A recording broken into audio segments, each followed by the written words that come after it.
Hey everyone, welcome back to Therapist Uncorked. I'm your host, Carly, a therapist who has way too many thoughts and not nearly enough time. As always, anything discussed in this podcast is not formal therapy. We're strictly here for informational and entertainment purposes only. If you are struggling with your mental health, I encourage you to contact a local mental health provider, your local emergency services, or you can even text or call the 988 helpline for immediate crisis assistance.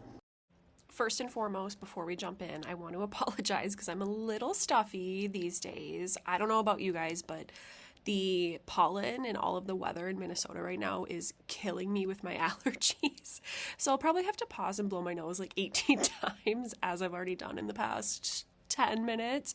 So if I sound a little stuffy, I'm really sorry. But anyway, in today's episode, I'm really excited because we are going to kind of dive into what therapists are getting at when they ask, and where do you notice that in your body? And when I first started school, I didn't really quite understand what the point of that question or similar questions were. So I'm really excited to explore the mind-body connection and how powerful it is, because when we give our bodies the opportunity to process and heal, it's one of the best gifts we can possibly give ourselves. Well, as expected, already had to pause and blow my nose, so this is going to be quite the process here, but just bear with me. At least I'll pause my recording every time I need to blow my nose so you don't have to hear me, because that doesn't gross me out, honestly. Like, nothing really grosses me out, but I'm sure it's probably gross for a lot of people. So don't worry, I will pause when I blow my nose and then return when my nose is completely chapped and in pain, because that's kind of where I'm at in my allergy season right now.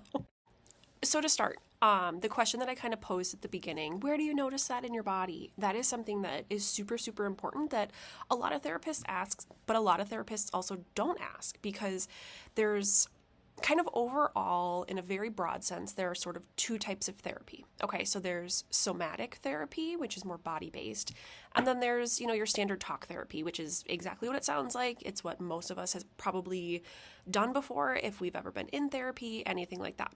So asking the question, where do you notice that in your body, for a talk therapist probably doesn't really make sense, because they might not be trained in that type of what we call modality, which is kind of like that type of therapy, if you will. So sometimes maybe you haven't heard that question in therapy before, and that's totally fine. And maybe it is something that, isn't really important for maybe where you're at or the presenting problem that you're dealing with or whatnot.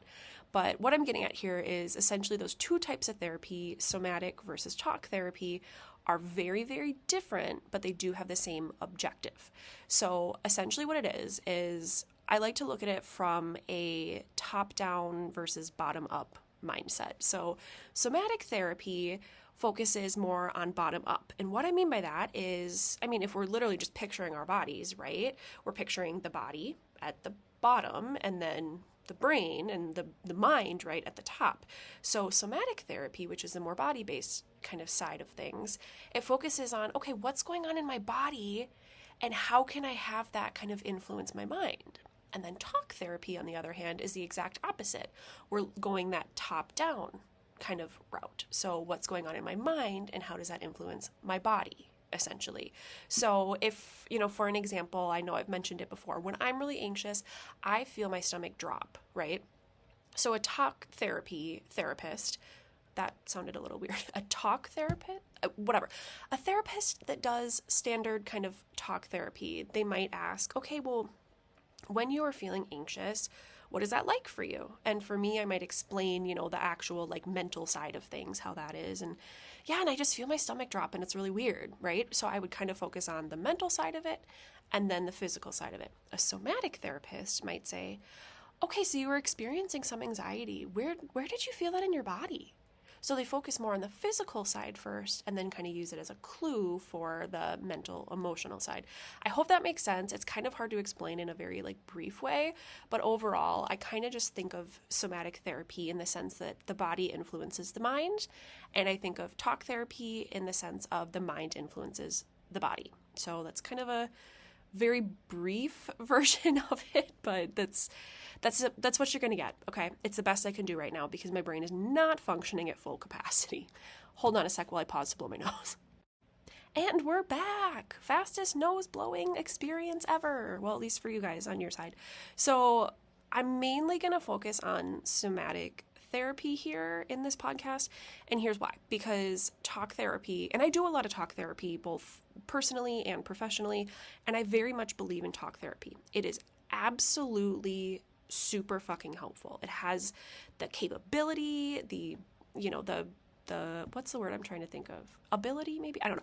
The ability to be very helpful. And I do this with a lot of clients because, gathering more insight on certain situations or having different perspectives from a therapist and a client, kind of processing through that can be wildly helpful. And sometimes that's all people need, right? And that's okay. That's seriously, I'm not knocking on talk therapy here. However, there's sort of a plateau in talk therapy usually where we can get far, but we can't get to the finish line with talk therapy. And of course, there's a lot of nuance with this, and I'm kind of looking at it from a trauma-informed lens. So if we're kind of focusing on a client that has trauma, okay, talk therapy can be very helpful, validating, normalizing their symptoms they're experiencing and whatnot. And that there's a time and a place for talk therapy, absolutely. But for someone that experienced trauma or other significant mental health struggles, we need to lean into somatic modalities, somatic interventions in order to kind of release everything that is being stored in their body and get them kind of back to the best version of themselves.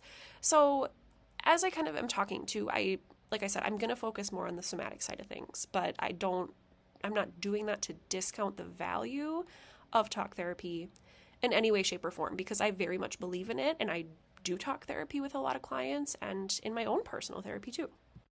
So like I said, somatic therapy is more body-based. It focuses on our physical sensations that we're experiencing in our body. And kind of the whole premise of any type of somatic therapy is that our body and our nervous system holds all the memories of all of the trauma we experienced, all of the negative experiences we've had, and the positive ones too. But essentially, our body and our nervous system holds on to everything. So if we picture it as sort of like let's picture it as a jar, okay? Our body in general is the jar. Every single thing we've ever experienced is inside of that jar, even if we're cognitively, logically aware of it or not. Because another amazing thing that the body does is people that are experiencing, significant trauma, sometimes they'll say, yeah, and I don't even remember any of it, right? And it's like, okay, well, how the fuck do you not remember this extremely traumatizing situation, right? Like, what do you mean you don't remember? Well, our brain, it literally shuts off kind of our memory. If it doesn't shut off our memory, but it makes us not cognitive. Jesus Christ, I cannot talk. My God, you guys, I am distracted apparently. I don't know. What I'm getting at is our brain says, okay, yep, this is way too big for you to remember right now. So I'm going to kind of store that in the bottom of the jar. I'm going to store that in the bottom of the jar. I'm going to hold on to it for you in case whenever you're ready, but I don't want you to remember it because it feels too big. So it's this place in our brain that's really trying to be helpful. I mean, if you think of it as, let's say I'm watching Chicago Fire right now, and we just watched an episode of this guy that fell into like a sinkhole and his leg got chopped off or something. I don't know. And so his body went into shock, right? So he's not feeling any pain. He's like, wow. Logically, he's like, wow, clearly shit's hitting the fan, right? Like shit sucks right now. But physically, he was okay because his body went into shock to protect him. Think of your brain not remembering certain things with, heightened emotional experiences or other trauma. Think of your brain not remembering things as kind of a similar concept of the body going into shock when it experiences significant physical trauma. So it's kind of the same thing where it's not saying, hey, this didn't happen, because clearly this guy in Chicago Fire that fell and got his leg cut off, clearly it happened, right? His leg was cut off. It's there. But that doesn't mean that the body wants or feels that it has the capacity to handle it in the moment, so it shuts off.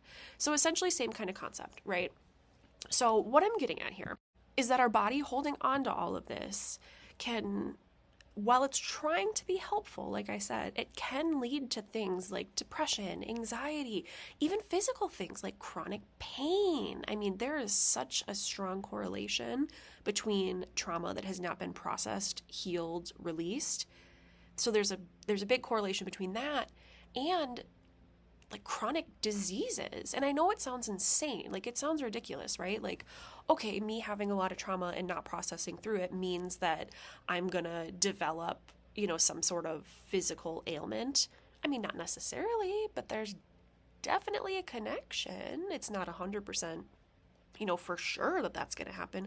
But people that experience significant trauma do have a higher likelihood, if that trauma is not released from our body, they do have a higher likelihood of developing some sort of disease or physical disorder. And there's a book written on this. I mean, I'm sure there's many other ones too, but there's a book written on this that's called When the Body Says No, and it explores the stress-disease connection. If I remember, I'll link it in the show notes. Emphasis on if I remember. I'll try my best, okay? But I'm just a girl. I'm just doing my best. So, I mean, this is a book that's written by a leader in the world of trauma therapy and trauma-informed care. So this is someone that's done, a significant amount of research and just clinical experience working with people that nervous systems are holding on to all of this and then seeing the effects of it. So this is a book that, listen, not going to lie, I haven't read it yet. It's been on my shelf for, I don't know, probably a year. But I'm not currently in a reading hyperfixation, so I have not had the wherewithal to read the book. I don't know if that's the right word. Wherewithal? I don't know, whatever. I really want to read it, and I feel a hyperfixation coming on with reading again. I don't know how to describe it, but like sometimes you can just feel it coming on, and I can feel it. I was just talking to my husband about this like 2 days ago, because I'm working with, many clients right now with significant trauma, but I'm working with one client in particular that experienced, kind of a lot of trauma for any person to experience. And they're dealing with tons of chronic pain, tons of other muscle issues and whatever. And they're getting all these tests done at the doctor, and they're young enough to, like, they shouldn't be experiencing this physical, they shouldn't be having this, wow, I really cannot talk today. They shouldn't be having this physical experience in the age range that they're in. It's not like they're 90 years old, right? Not to take away from how much that would suck at 90 years old. But anyway, so this person, they're dealing with all this physical stuff. They're getting all these tests done. They're doing blood work. They're seeing these specialists. And the doctors can't figure it out. They can't find anything. And based on all of this research that's been done about the mind-body connection, of course, my therapist brain goes to, okay, well, I'm kind of curious if maybe all this trauma they've experienced is leading to all the physical symptoms and ailments that they're dealing with on a daily basis. And they're honestly debilitating. Like, they came in recently and couldn't even frickin' hold a pencil in their hands because their hands were just so in pain. And it breaks my heart to see people that are dealing with that in general, regardless of the cause of it. It's hard. You never want to see someone experiencing that. And then knowing that they're going to all these doctors, not getting the answers, that's got to just be exhausting. And my heart goes out to people experiencing this. And that's a reason that I think any type of therapy, but especially somatic therapy, is so important. Because, listen, I'm not out here claiming to be a fucking doctor. Like, oh, okay, come do somatic therapy and then everything's going to be great. I mean, listen, it's not a magic wand, okay? I wish it was. And if I could wave a magic wand and take all this pain and suffering, physical, mental, emotional, away, I would. And I absolutely do my best. And it has proven to be helpful. Absolutely. But just all of that to say is there is a very powerful connection between the mind and the body. And it's kind of baffling and also kind of amazing at the same time. Because again, if we're looking at our bodies as though they're, kind of jars that hold on to everything, it makes sense that if you can't let any air out of that jar, the air kind of signifying this trauma or other, adverse experiences we've had, if the air can't come out of the jar, nothing in the jar is ever going to change, right? It's probably going to get worse. The air in that jar is probably going to get a little musty, probably going to get a little stale, right? So it's not going to have any positive impact. So focusing on somatic therapy can be a game changer, honestly. And I'm really glad that it's becoming a more common type of therapy, because to be honest, they didn't really teach us too much about this in grad school. And maybe that was just my program, but they really didn't. And now that I'm looking back, I'm like, fuck, I feel like we were done a disservice because I didn't realize the amazing impact that somatic therapy can have on clients. And again, like I really did love my grad school program. I really did. I just, if I could go back, I would maybe look into a program that offered more training in that area or whatever it is. So I am seeking a lot of training outside of, when I was in grad school. I do trainings, and I have in the past on somatic therapy, different types of interventions and whatnot that have been helpful. But anyway, I don't know why I went on the tangent. But so when I say somatic therapy, you're probably like, okay, but like, what does that like mean though? Like, what do I look for, if I'm looking for a somatic therapist? So there's a ton of different ways we can kind of target the body, if you will, in therapy.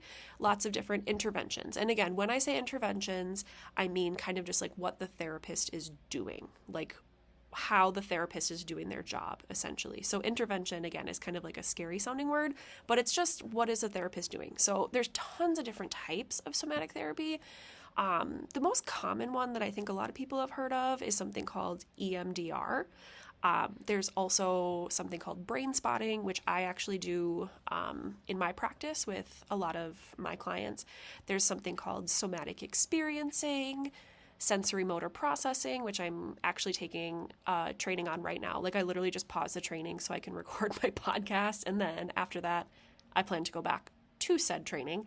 And then another one is called IFS, or internal family systems. So there's a ton of, and that's not even all of them. That's just kind of the more common, more popular ones that I've seen.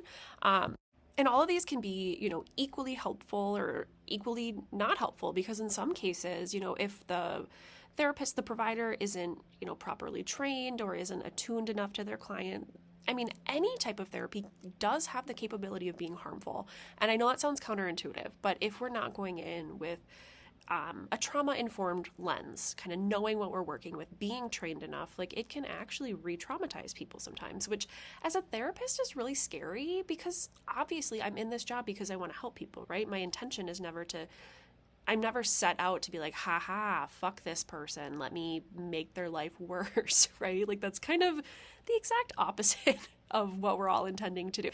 If you're a therapist that is seeking to help your clients, it's really important to be attuned to where they're at so that you know exactly how far to go with certain interventions. You need to know when they're outside of their what we call a window of tolerance. So that area where they feel that they can tolerate whatever's happening, right? And if we go out of that window of tolerance, it's not that you can't come back from it. You absolutely can. It just makes life a lot fucking harder for you and the client, right?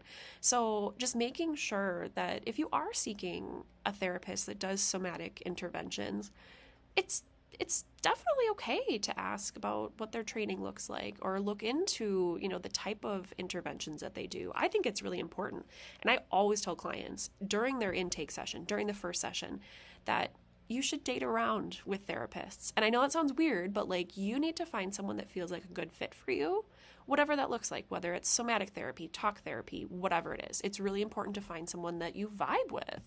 Because that's really, like I've said in past episodes, the therapeutic relationship is arguably the most important part of any type of therapy, somatic or otherwise.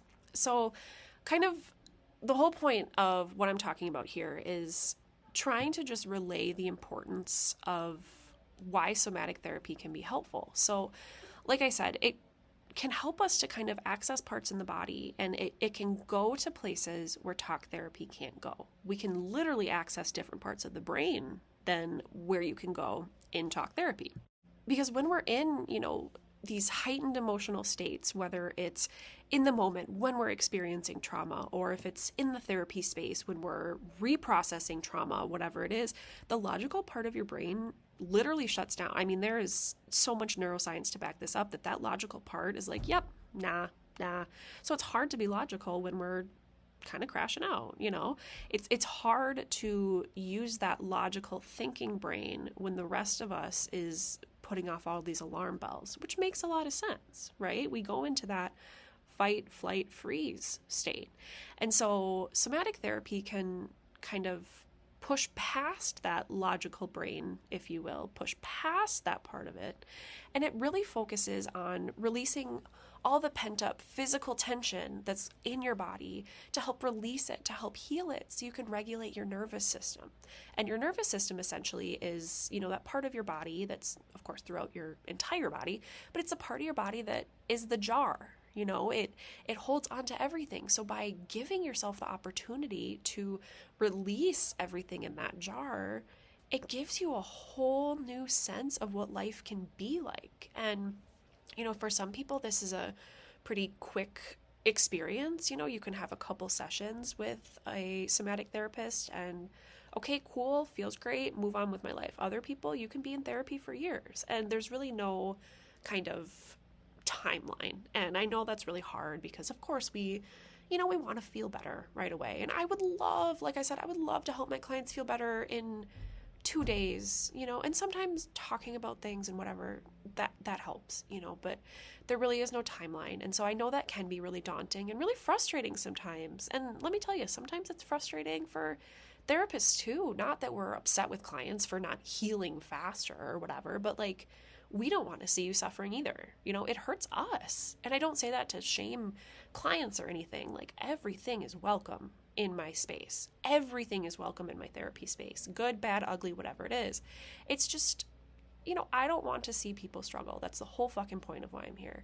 So kind of leaning into more somatic interventions, more somatic modalities can usually help get us there a little bit faster. So, I always tell clients, I wish I never had to meet you. Okay, I don't always tell clients that, but, I'll often tell clients, I wish I never had to meet you. And it's not that you're not a person that I deeply care about, because I do, but I'm sorry that you've experienced things that have made you need to come to therapy. And my goal is to not see you anymore. It's kind of like a mechanic, it's, okay, my mechanic is super nice, but I don't want to see the motherfucker, right? Like, I'd rather just not have to go to the mechanic. And it's not that I don't think he's great, and it's not that, he's a mean guy. It's just, I'd rather not. And I'm sure a lot of people feel that way about therapy, even me.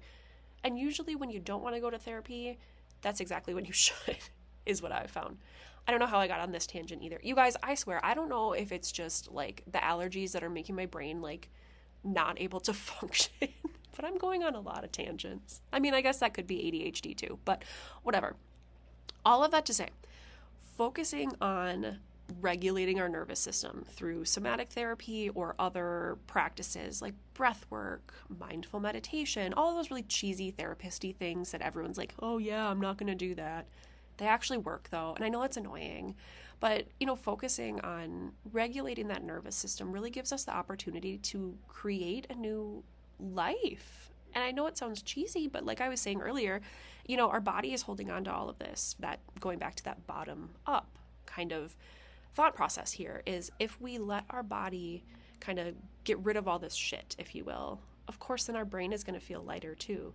Our brain is going to feel less stressed. We're going to have higher emotional capacity. We're going to have more resilience. And really, I mean, that's going to give us a better quality of life overall, right? So it's not to say that top down, that talk therapy cannot be helpful, because it absolutely can.